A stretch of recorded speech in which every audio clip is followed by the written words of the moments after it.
Hello out there. I'm tempted to say welcome to the special edition of News Extra. I won't be wrong if I say that because it's a special day when the whole country stood still to honor a special breed of Nigerians that come rain, come shine, have stood resolute to give you and I the peace and security we enjoy sleeping with our two eyes closed. I guess you know who I am talking about. Yes, the armed forces personnel, serving, retired, or gone to the great beyond. Today Nigeria celebrated them, and tonight we celebrate them on News Extra in an extra way. I'm tempted to delve straight into the day's business, but let me just tell you that we also have other stories that will tickle your fancy. Our regular business stories, human angle stories, health stories, sports, and more. Now, I can't wait any longer. Let's get on with it as the taste of the pudding is in the eating. I am Fatima Umar Buba, and this is News Extra.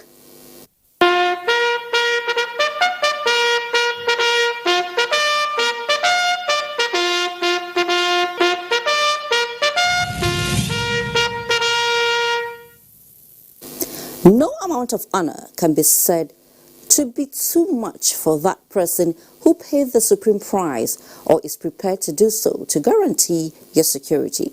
So it is not surprising that Nigeria this Wednesday stood solidly behind President Buhari to pay tribute to fallen and serving members of the Nigerian Armed Forces.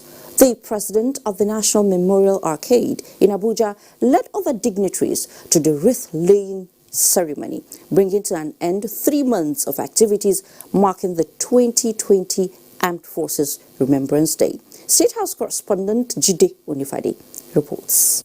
President Muhammadu Buhari kick-started activities marking the Armed Forces Remembrance Day way back in 2019 with the launch of the Remembrance Day emblem.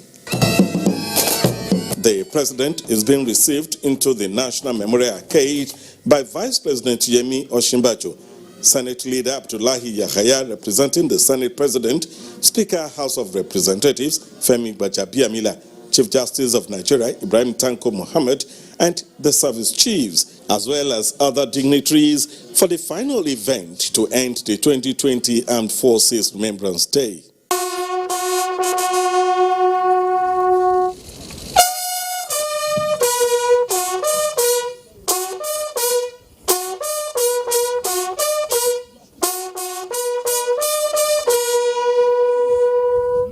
It's a solemn moment indeed as all heads drooped and arms dropped as a minute silence is being observed in honor of the fallen soldiers who paid the supreme price defending their country and humanity in various conflicts, nationally and internationally. O God, grant eternal rest to their soul. Nay, they live, finding their sustenance in the presence of their Lord. They rejoice in the bounty provided by God. President Muhammadu Buhari and all in position of authority under him, give them wisdom, knowledge, and understanding as they lead this nation to greater heights. The president thereafter leads other dignitaries in the wreath-laying ceremony.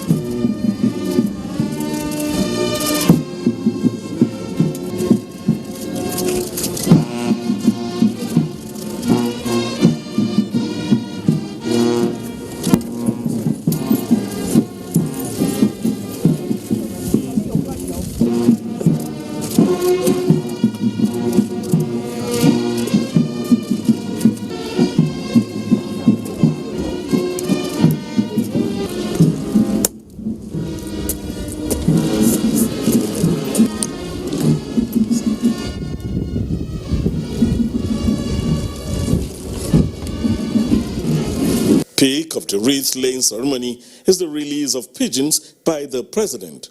This symbolizes the need for peaceful and harmonious coexistence among all Nigerians and people around the world. From the National Memorial Arcade in Abuja, Jude Onifade, NT News. Thank you, Judy. Boots, helmets, and uniforms, but no soldiers. A grim reminder of courage, patriotism, and most importantly, the supreme sacrifice. January 15, 2020, the 50th Armed Forces Remembrance Day, commemorating the gallant effort which led to the end of the Nigerian Civil War Forces Celebration Day. Beyond the annual match pass and funfair, defense correspondent Ismail Musa attempts to x-ray the event and its impact on the families of the fallen heroes and the nation.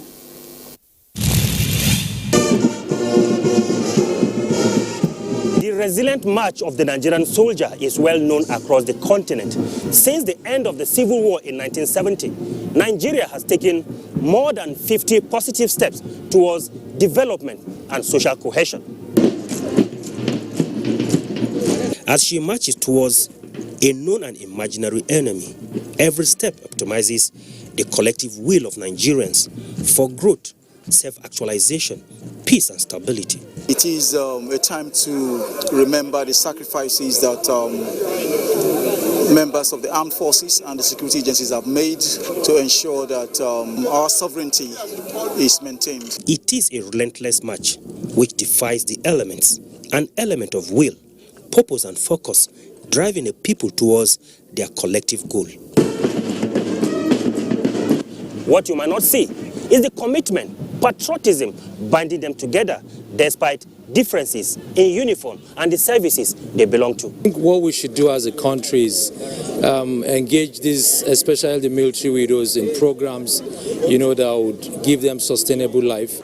These shoes and helmets belonging to some fallen gallant heroes provide a touching reminder of the souls lost in the quest to protect Nigeria and Nigerians, while the release of these pigeons, often referred to as birds of peace, symbolizes the attainment of stability and peace as a result of the sacrifices of men and women of the armed forces, still with us or long gone.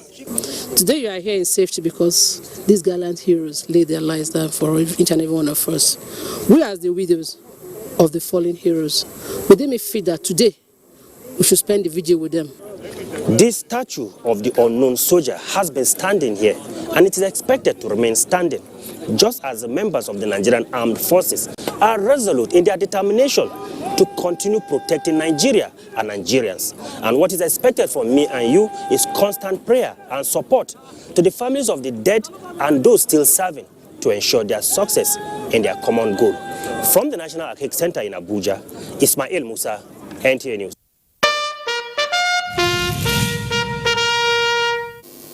Sure, Ismail, we need to pray and also support them. Now, the 2020 Armed Forces Remembrance Day celebration provided a medium to appreciate the selfless sacrifice of the fallen heroes. Do India has a compilation on how the ceremony was celebrated across the country. It was a solemn atmosphere which called for sober reflection across the country.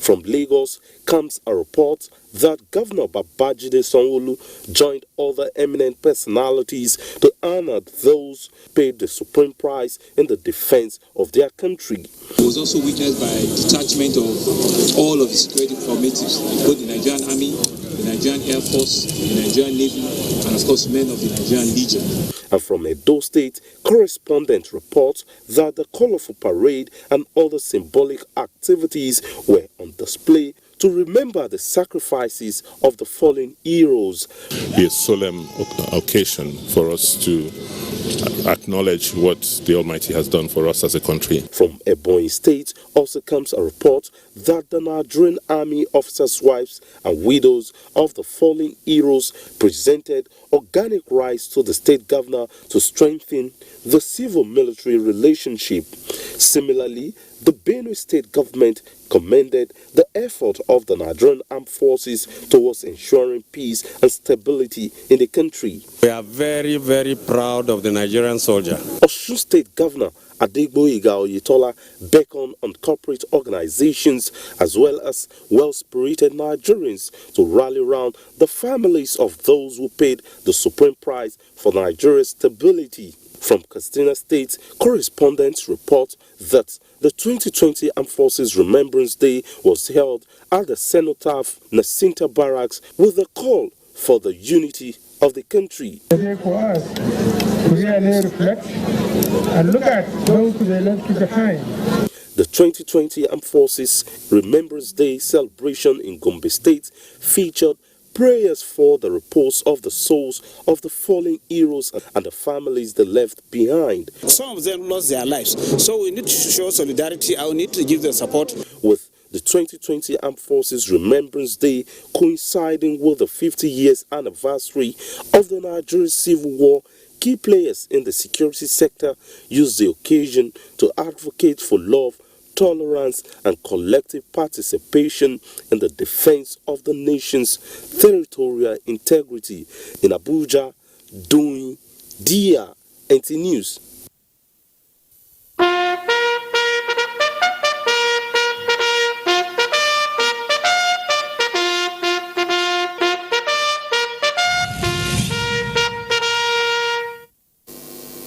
And to a soldier returning from the front line, the Armed Forces Remembrance Day is a day of sober reflection. And to families of the nation's fallen heroes, it is a day with messages of hope and encouragement. But what does the day mean to Nigeria, and why is it marked annually? Oluseyi Adiagbo is here with an insight.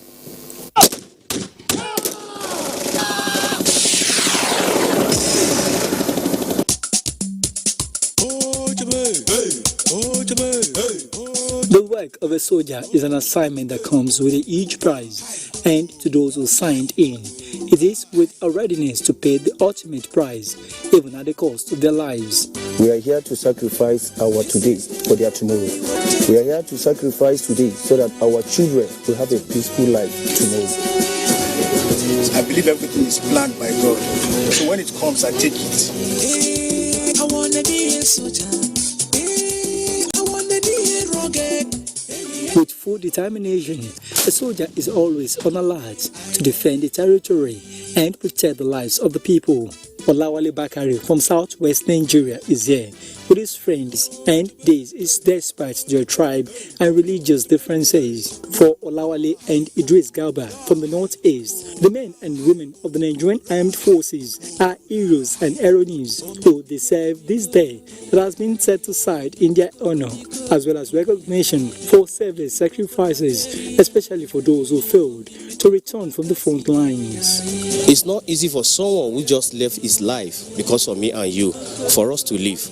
They're worth to be celebrated. I'm from the area of the battle, and they deserve to be commended because they do a lot. If not because of them, we don't know where we're heading to. But how significant is this day? Kabir Damu is a security expert. The 15th of January is coming at the time when a lot of attention is being paid to counterinsurgency operations in the Northeast. So it's quite remarkable, and it's a good day for us to take a moment to appreciate and to give gratitude to the number of military personnel that have paid both the supreme sacrifice as well as those ones that are currently implementing several operations to protect the lives and property of Nigerians. For Major General Galba Ayodeji Wahab, the Nigerian Army is where he spent the most productive part of his life, and he tells me how life was before his retirement. Nigerian Army is my life. What it means to be in the Army. Come around, join, travel to so many places, meet different interesting people, at times kill them or they enjoy it. Today, tomorrow no more. If I die today, I will die no more. In Abuja, Oluseyi Adiagbo, NTA News.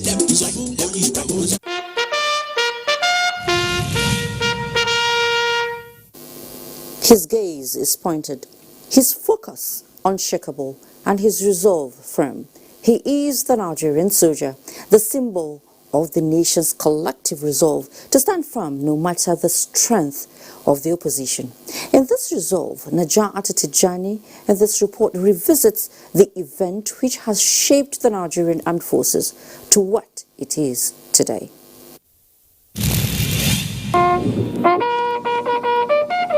A soldier marks this territory, indicating the state of Biafra. A year after Lieutenant Colonel Odumegu Ojukwu announced succession. 2 years later, on 15th January 1970, the war was over with the ultimate sacrifice paid by many. To help to keep this country one. But I think above all, the gallant officers and men who had given their lives that this nation might live. 50 years later, the Nigerian soldier faces a war of a different kind, and even the Nigerian Navy and Nigerian Air Force have had to revise their traditional roles to accommodate the war against insurgency. Parallels can be drawn from the Civil War and the one being fought today. National unity and the protection of lives at all costs in the face of challenges. And theoretical and tailored towards the new fighting philosophy. Resources provided for training must therefore be judiciously utilized in turning out personnel that can fight the war.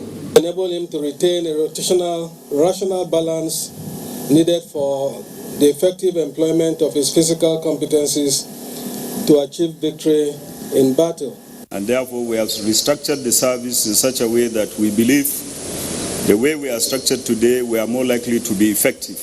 History has demonstrated the resilience of the armed forces, including the evolution of special units, which now work in synergy to ensure the nation's sovereignty.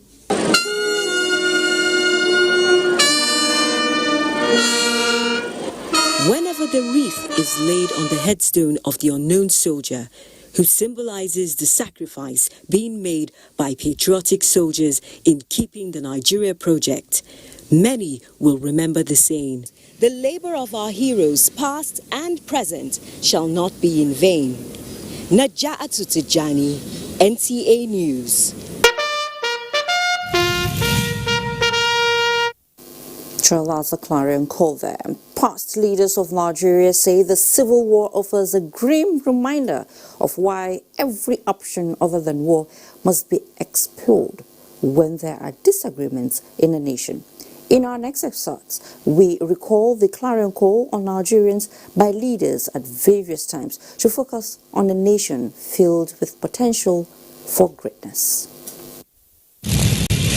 My advice to these young people is please do not take us back to those harrowing days. You probably do not know what it is. I believe we have fought one civil war too many in this country. So those who experience it will run away from it. I will urge and advise our younger generation to use talent and brain to sort out problems, not arms.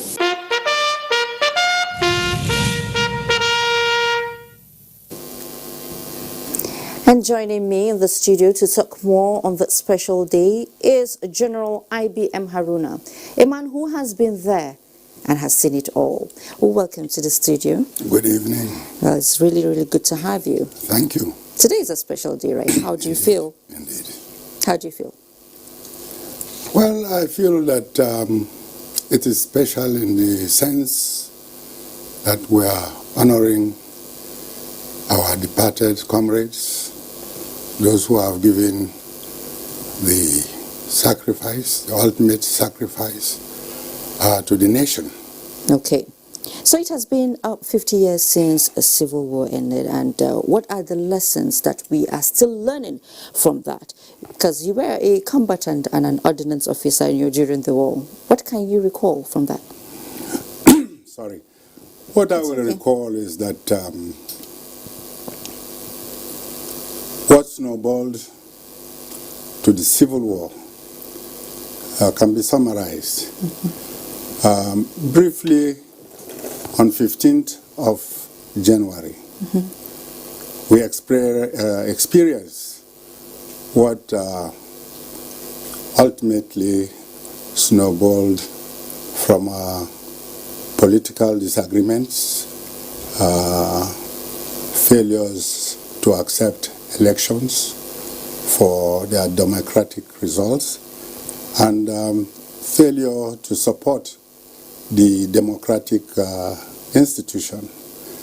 Because as at 15th of January, what may have just started in small measure in disparaging our northern leaders because they didn't support independence motion in 1958 or 59 by Nahuru at the National Assembly. They were molested. Following that, the election in Western Region, 1963-64, I believe, became a threat. It was violent, and the election in 1965 was also violent. I know if it's going to be like a story for another day, because you have a whole lot to recall. But now let's come down to the plight of the families, of those who paid the supreme price and are celebrated today. So on both sides, do you think they have a good deal on both sides?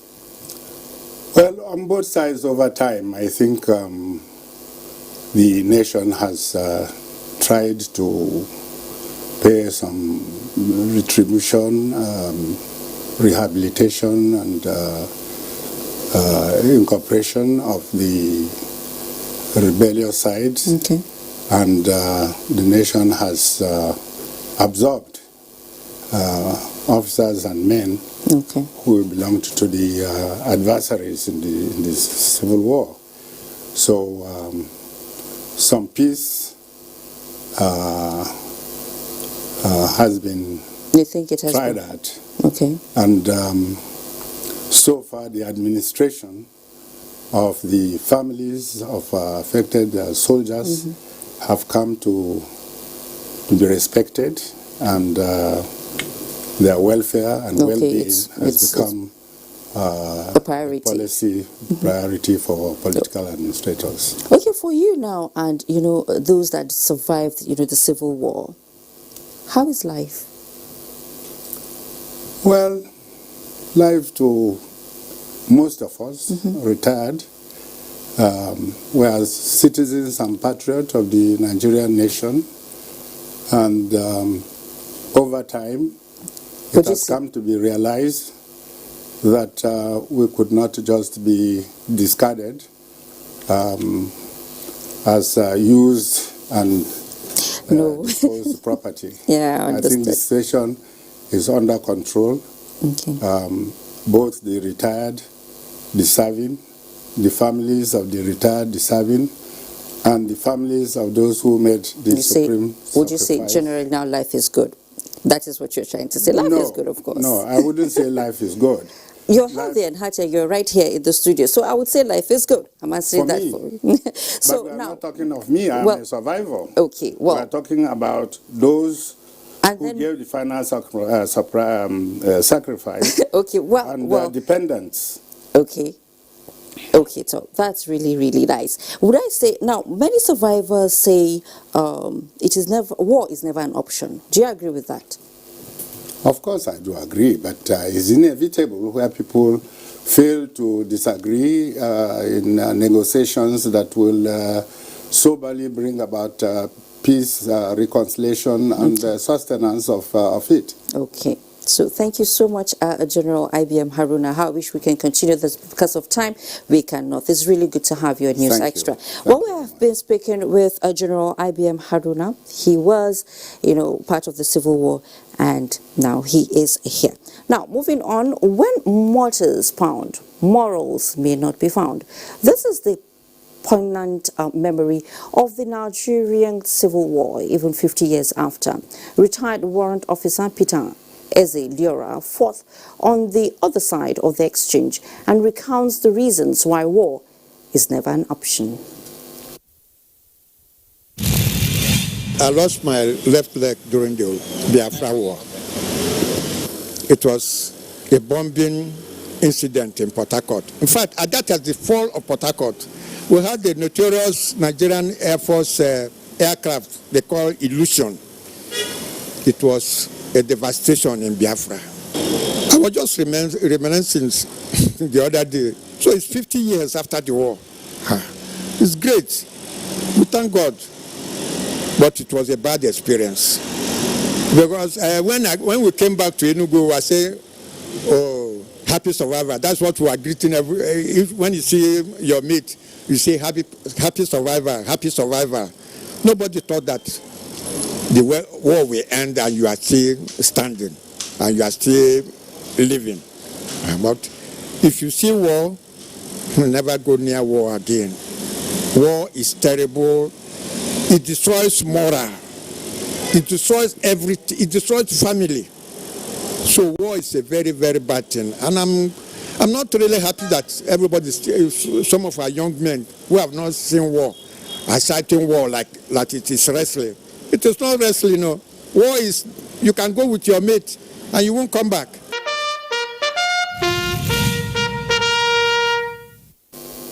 War is never a solution, is Benjamin Disraeli's popular quotation. However, it epitomizes courage, will, and determination to die for one's conviction. For one who witnessed the Civil War, it is a timeline that offered hope and redemption. Some people are, playing bands. Some people are blowing bugle, kaho, and so on. Yes, shouting all over. So the spirit was very, very high. We are not afraid of anything. Even if you kill all of us, if one person is remaining, he's not going to run. We started from Abuja with 2nd Battalion. I was transferred to another 23 Battalion. We came back through Obola we started going up and we fought in Abakaliki up to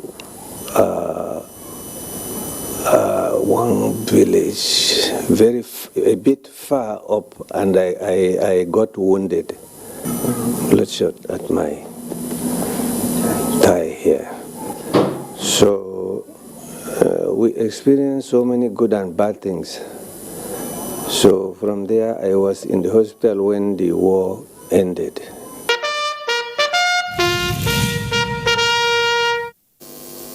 A soldier is never meant to stand alone.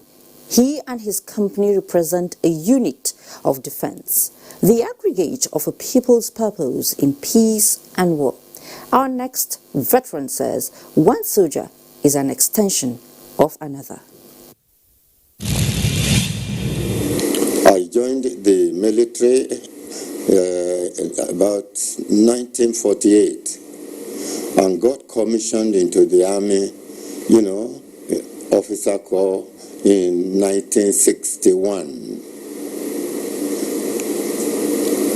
I served in the infantry units of the army, that is the fighting force. So my unit, being a regimental signal, is connected very closely to the fighting force. We talk about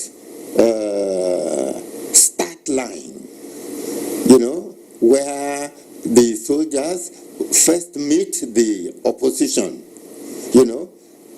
Communication must be there. And, we carry radios in those days, not unlike now that you have, all this. If this were possible, then probably, all those will not have been necessary.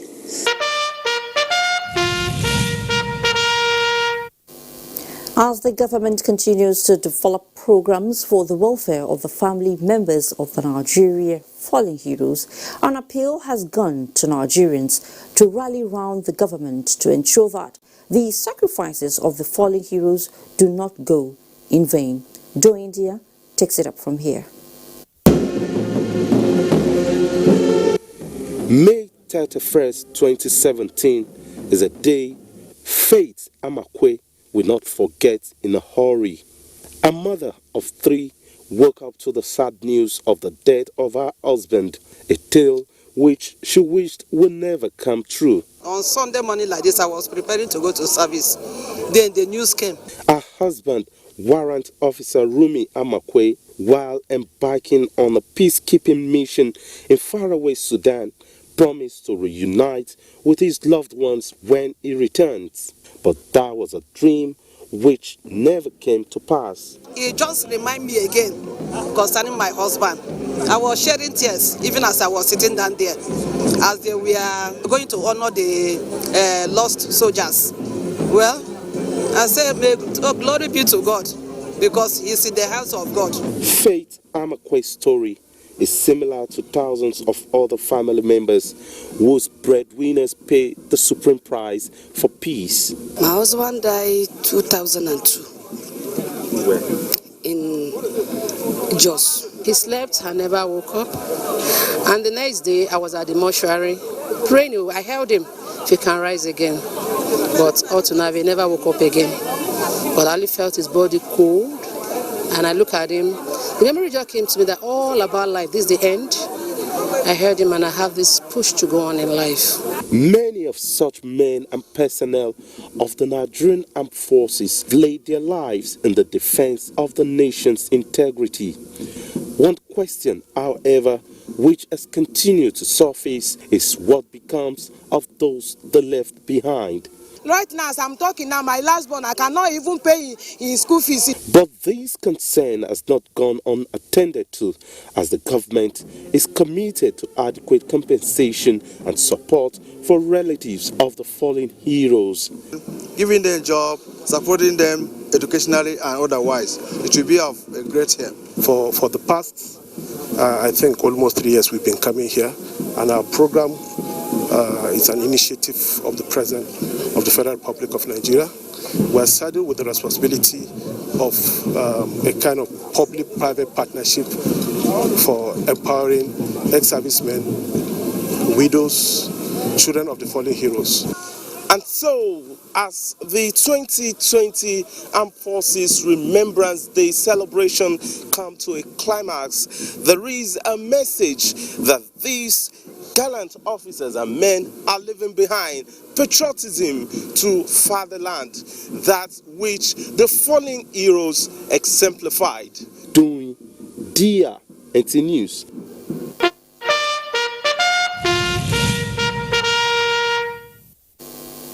Meanwhile, as the nation commemorates 50 years of the end of the nation's tragic civil war today, the presidency says the victims of the conflict are remembered and those on both sides that lost their lives honored, while the tragedy shall be neither forgotten nor repeated.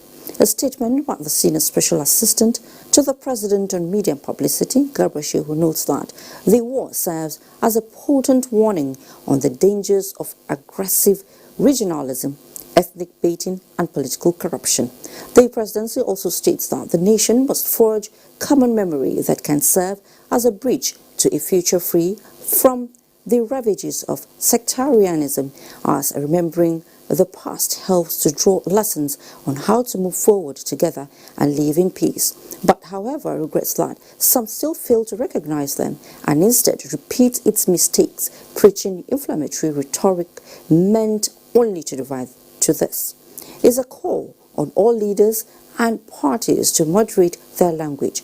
The presidency also recognizes that there were no victors in the war, but in rejecting division and embracing unity, will the nation ensure those lives lost were not in vain.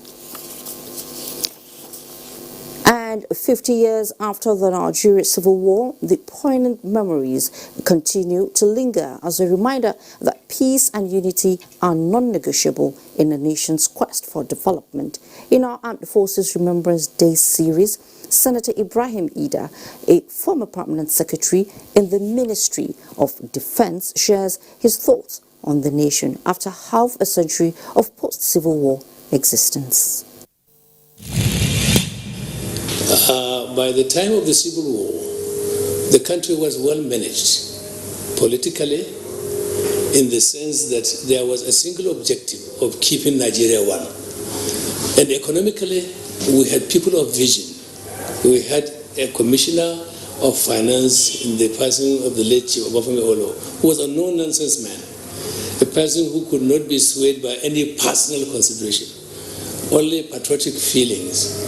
And then we had a military that was really committed to seeing the end of the turmoil without necessarily injuring the opposing party. So it was easy that after the war in January, when the war ended, it was easy for people to reconcile, even the warring parties to reconcile. In any event, they were friends. And then it was easy for the 3 R's of reconciliation, rehabilitation, and reconstruction to be, in fact, handled without really much. The country was not in debt. And then, as good fortune would have it was also the beginning of the emergence of oil wealth, as it were. And corruption was at the barest minimum, if any. I cannot say, but definitely it was not playing any big role in the political economy of the country.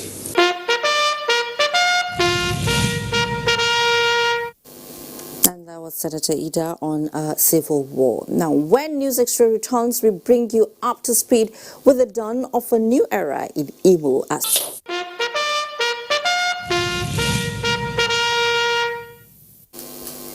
Good to have you back on News Extra. The Lagos State chapter of the Nigerian Army Officers' Wives Association 81 Division has brought succor to families of fallen heroes who lost their lives to maintain national unity. Joy Ken Abapoya, who was at the 9th Brigade headquarters, reports that the mood of the beneficiaries was that of gratitude to the gesture.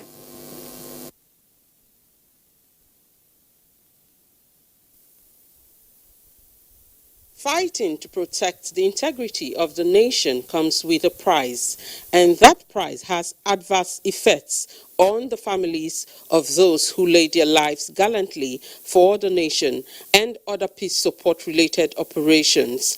This gesture by the Nigerian Army Officers' Wives Association is to extend the hand of fellowship to the families of the fallen heroes and in turn empower them to be self-reliant. You wives of our fallen heroes to be resilient, brave, and engage in positive ventures that would create a better life for you and your children. You must strive to send your children to school, as education is a sure key to success. 38-year-old Fumilayo Francis, a widow with 7 children, and Blessing Abba, a 45-year-old widow with 4 children, are among the beneficiaries. Me to buy pumping machine and money to establish to buy all manure, fertilizer, and all that to use for the water leaf to grow fast, so that at least I will make money. If we come to realize that husbands, their entire life is just for their family. And we are really depending on them for everything, totally everything. And so not having them has been difficult. The Armed Forces Remembrance Day is an annual event organized to honor members of the Nigerian Armed Forces who fought for the nation and those who served or are still serving in various peace support operations. In Lagos, Joy Ken Abapoya, NTA News.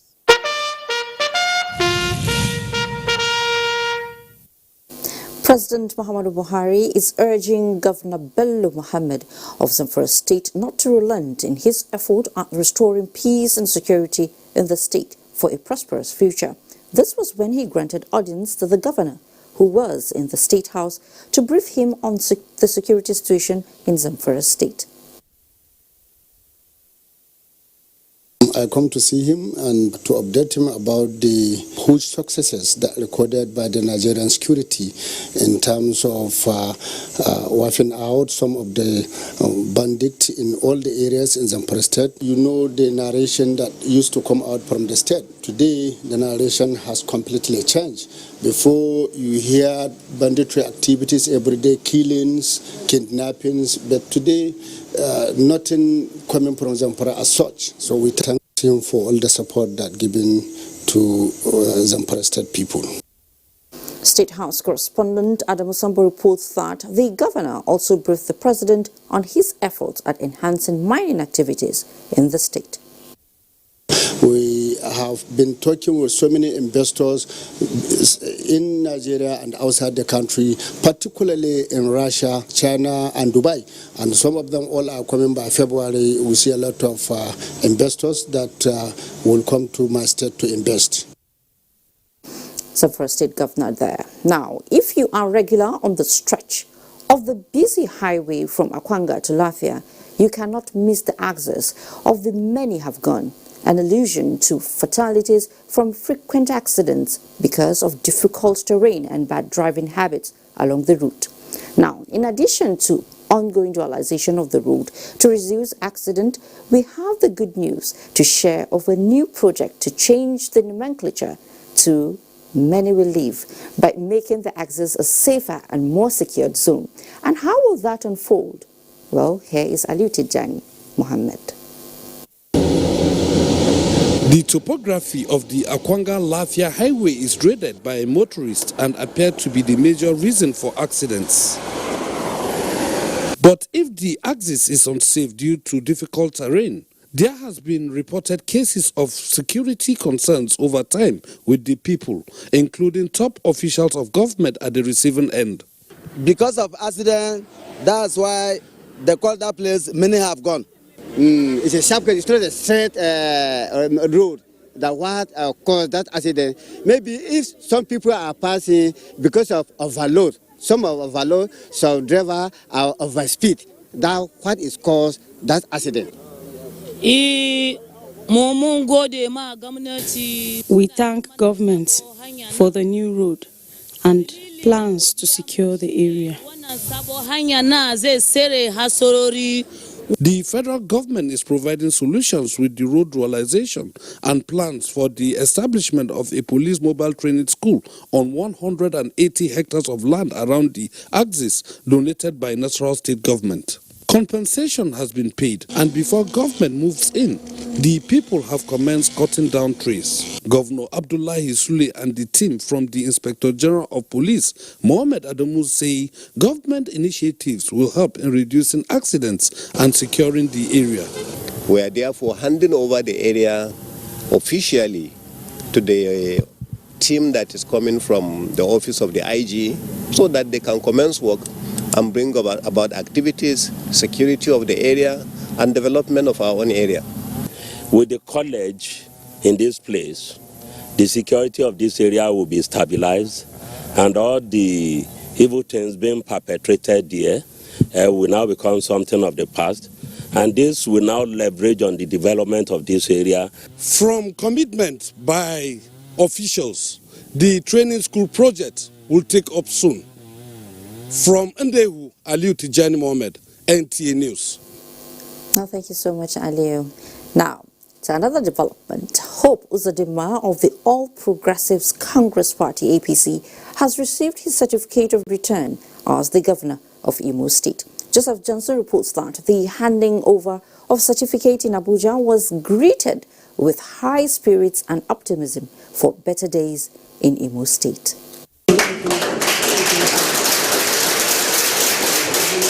Just like his name, Hope Uzodinma's hope of being the chief executive of Imo State has come to pass. The collection of the certificate of return from INEC following Tuesday's Supreme Court judgment moves him just a step away from Imo Government House. Hope Uzodinma applauded the judiciary for defending the integrity of the institution and upholding the rule of law. He attributed his victory to not just the Supreme Court, but to APC and the people of Imo State for not giving up hope on his mandate. The Supreme Court used the eagle eye of the law and they gave us justice. So we thank God that today we have justice. And there is so much excitement down there in Imo State. The people are happy. They're happy. It's just a simple manifestation that their expectations and the mandate which they gave to me was protected. God helped us, and I think I owe them a great deal of work to ensure that those expectations, those democratic dividends, those things they believe that I will do as a governor, that God's willing, that I will do them to a very conclusive end. Armed with a certificate of return, Hope Uzodinma is set to be sworn in as Imo State Governor as soon as he arrives Owerri, the state capital. Joseph Johnson, TN News. Meanwhile, Senator Hope Uzodinma of the All Progressives Congress has been sworn in as the Imo State Governor. In his inaugural speech, the governor pledged his commitment to run an all-inclusive government in his drive to take the state to the next level. The necessary autonomy they deserve. Yes, sir. I will work within the available resources to sufficiently fund the judiciary, yes, so that I can deliver justice to my people. And when we return from this next break, we're about to take the story of Sweet Sweet. Not the BBC expose though, now, but the real sweet sugarcane itself. Beyond the sweetness comes a whole lot of potentials waiting to be tapped. So find out. Good to know you're still with us. It has a unique sweetness that carries away the mindset of its consumers. But it is a cane that holds the key, likely to be the driving force of the future. Abdullahi Mohammed takes a look at sugarcane and the need to harness its potential for the sustenance of future technology. If you decide to call this corner of the street an epicenter of sweetness, you are right. It is one of the many spots where sugarcane undergoes special treat for its fans to savor its crystal juice. And just like the flies, not giving up in taking their own share, the street kids are all over the place waiting for the leftovers.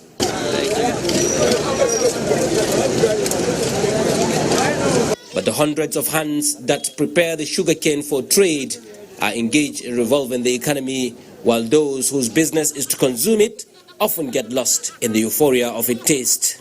It is a known fact that in this part of the country, if you are consuming sugarcane, your words are not taken seriously. But enough of that, let's talk sugarcane seriously now. Nigeria stands as one of the biggest producers of sugarcane in Africa, with more than 500,000 hectares of wetland suitable for its cultivation. But what is more interesting is that the country is busy chewing and wasting all the bits and pieces of the byproduct of sugarcane, with one of it being described as the oil of the future. To put the issue on the front burner, I met Professor Idris Bogaje, a chemical engineer who majored in processing waste from sugarcane to ethanol. He told me that Nigeria is capable of becoming self-sufficient in the production of sugar while utilizing all the value chains associated with sugarcane. Let us establish small industries to process integrated. You produce the sugar, you produce ethanol, you produce baker's yeast, you can produce energy out of it. I have visited the largest sugar factory in Africa, located in Sudan, a place called Sinar.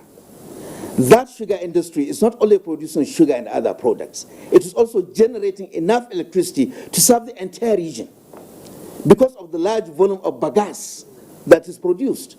All you need to do is you burn it in boilers, generate steam, allow the steam to rotate, your turbines, and you have electricity being generated.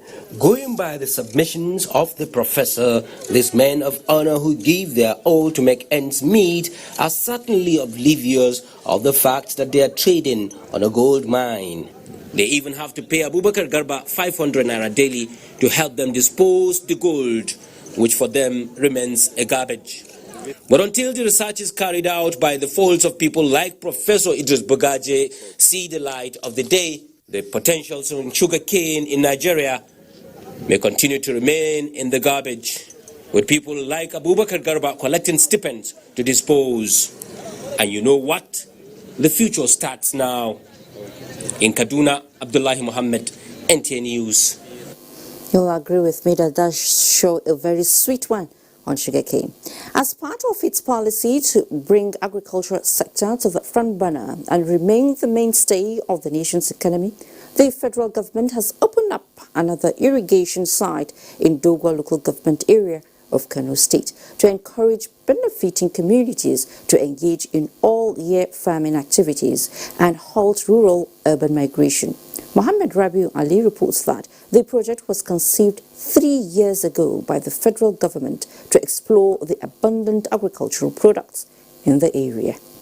Some communities in Dogwa local government area have been grappling with untapped agricultural resources due to the seasonal farming, which is once a year, coupled with their subsistence nature.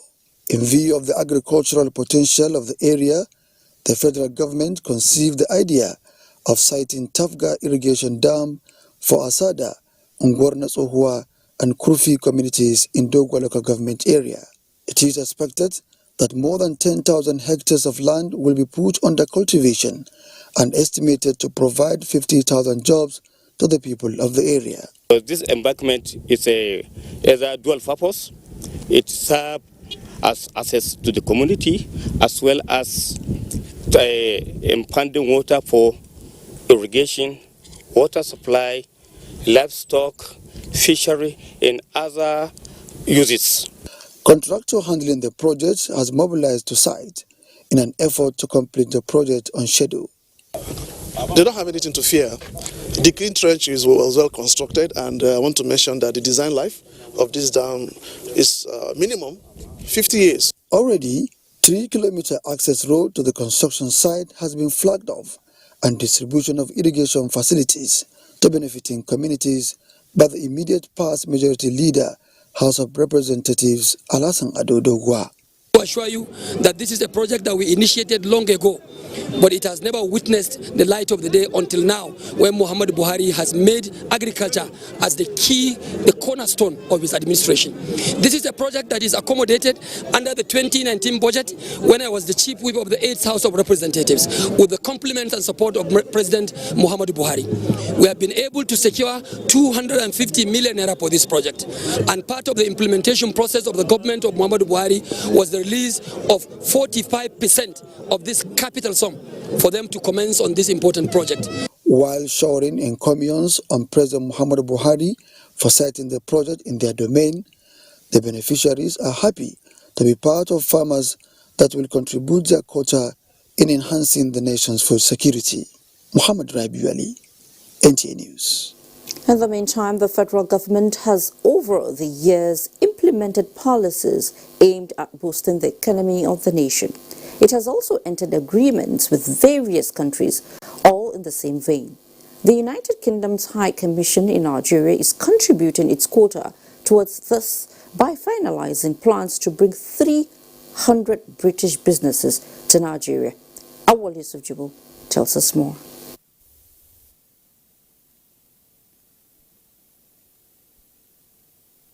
Natural resources. However, exploiting these enormous sources of wealth and jobs has posed a challenge to the continent.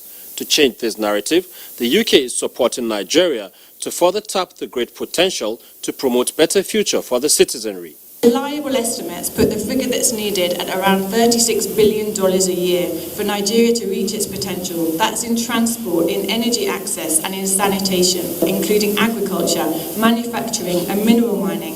These are all areas of focus for the Africa Investment Summit. To achieve this, the UK Africa Investment Summit will hold on the 20th of January in London. It will bring together UK and African governments alongside major international investors to create awareness of investment opportunities on the continent. We have, some of the most productive agricultural land of the continent. All of this can support the cultivation of a wide variety of agricultural produce. Our aim is to build an ecosystem of trusted service providers so that those who want to buy property and property-related services can do that with trust and ease. We see this as a huge opportunity to release housing finance in Nigeria. Significant efforts to maximize the huge natural resources on the continent, especially in Nigeria, is to be harnessed from the summit. In Lagos, Awol Yusuf Jibo, NTA News. Nigeria had its fair share of environmental challenges in year 2019. In spite of this, however, progress was made in some areas, and Jennifer Igwe in this report chronicles some 2019 nature-related challenges and expectations by experts for year 2020. Massive scale made 2019 a year some would want to forget fast because of the tale of woe it left in its wake. Another challenge that wreaked havoc was gully erosion. And although some lands were reclaimed in a few states and initiatives intensified to check the effects of gully erosion, some houses, farmlands and lands were lost to this line of ecological disaster. In Lagos State, for instance, erosion took a different dimension. Its connection with flooding and poor urban planning and building standards led to mudslides and collapse of building with resultant hazards and death. Efforts to change the ugly narrative of Lagos being the e-waste capital of the world received a boost with the formal launch of a circular approach to electronic waste management. The project is a partnership between the Federal Ministry of Environment and the Global Environment Facility under the United Nations. Environmental challenges in 2019 would not be complete without the mention of ocean surge caused by sea level rise. Beach shorelines were eroded massively. Every time it is like a moving target. You go today, you see a building is there or a tree is there. By the evening, or you go back tomorrow morning, you find out that it suddenly disappeared. Government should put up some intervention policies that will streamline the environment. With adverse environmental consequences increasingly bedeviling the world, and experts insisting that global warming may have moved from climate change to climate emergency, experts say a tactical approach to environmental management is needed in year 2020. In Lagos, Jennifer Igwe, NTA News. Well, thank you so much, Jennifer, for that. Now, so far, so good. And what better goodness could there be at this time than the strategy that the Yobe state government has adopted to ensure that not only should pregnancy be a thing of joy, but mother and child survives. Details shortly. Good to have you back. Borno State government has commenced construction of 500 housing estates as part of post-insurgency construction program. The state governor, Professor Babagana Umar Zulum, performed the groundbreaking ceremony of the project along Kano Road in Maiduguri, expected to be completed within 9 months.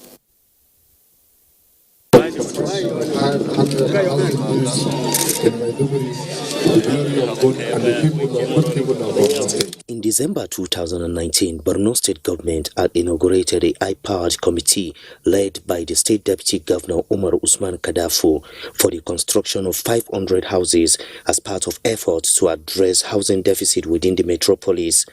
The committee selected 2 sites, including Kano Road, where 250 bedroom flats as well as 50 units of 1-bedroom flats are built to be constructed. Similarly, 150 bedroom flats and 51 bedroom flats are to be sited along Gubio Road.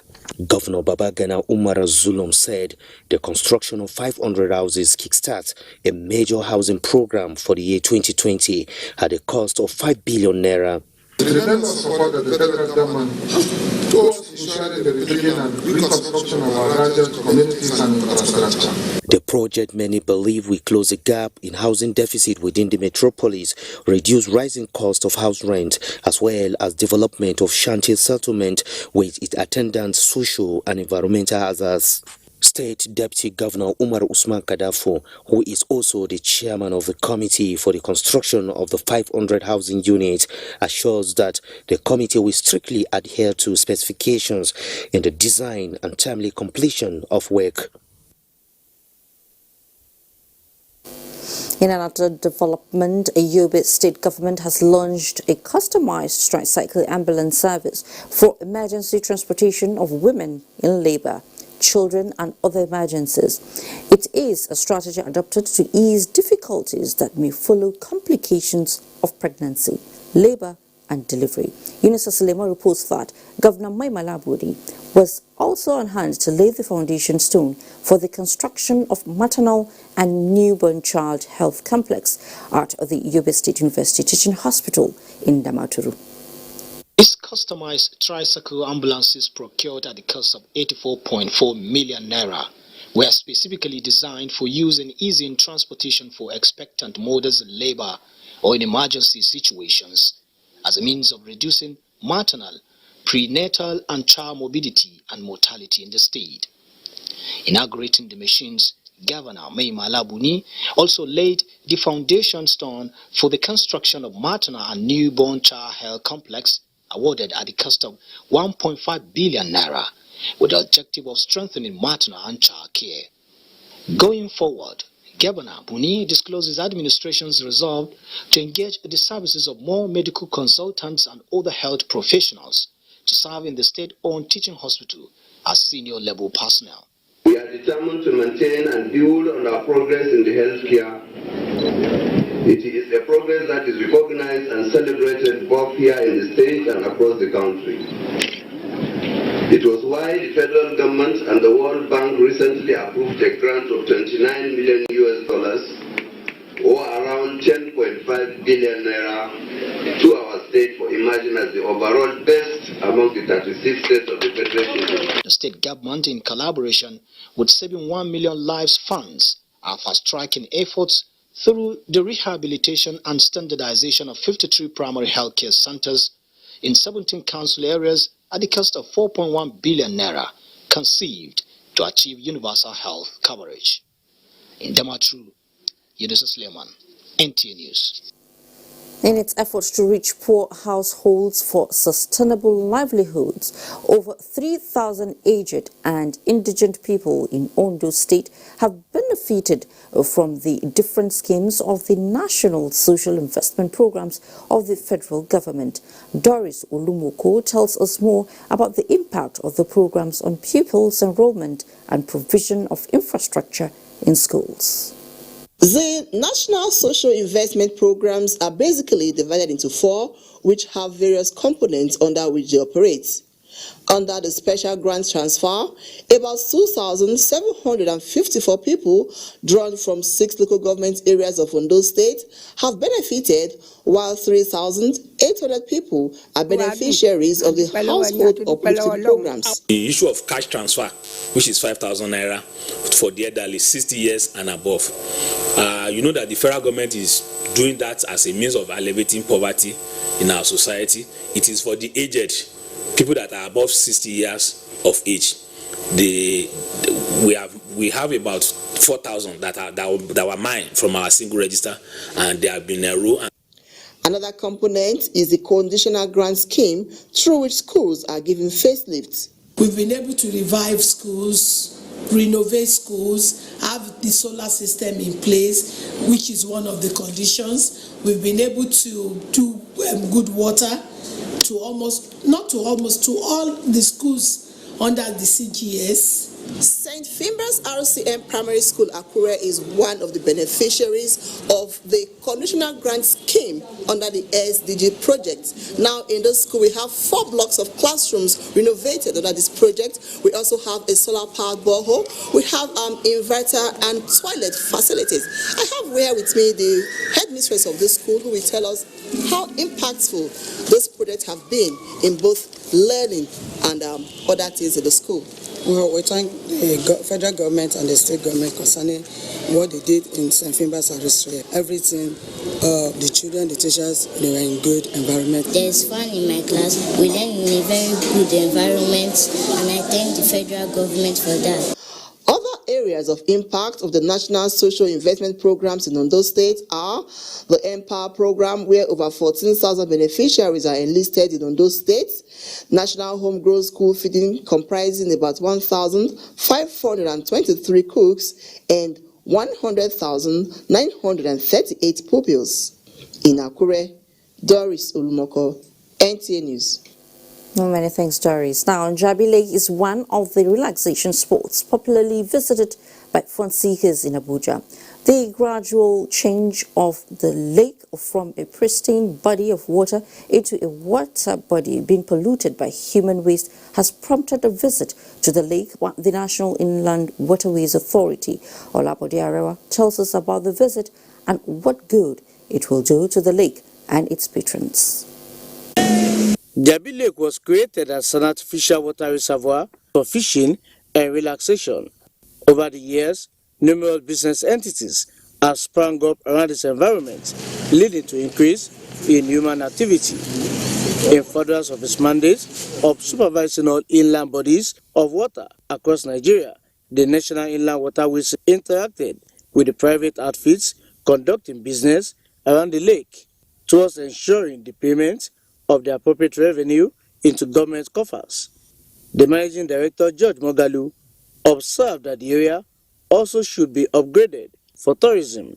What's wrong with developing these areas, both clubs and what have you, so that we want to recreate the environment. We want a situation where the environment, apart from the money that can be generated from it for government, it provides people opportunity where you can say, let me go and relax over the weekend, that is where I want to be, for recreation purposes. No, it's a good idea. At least it will attract even tourists from outside. You get me? If this place is made into standard. Under the National Inland Waterways Act of 2004, the control of all lands located within 100 meters from any inland body of water is vested in the agency. In Abuja, Olabode Arewa, NTA News. And up next is the segment where we take you to the world of sports, and when we return together, we round it up nicely. Please stay.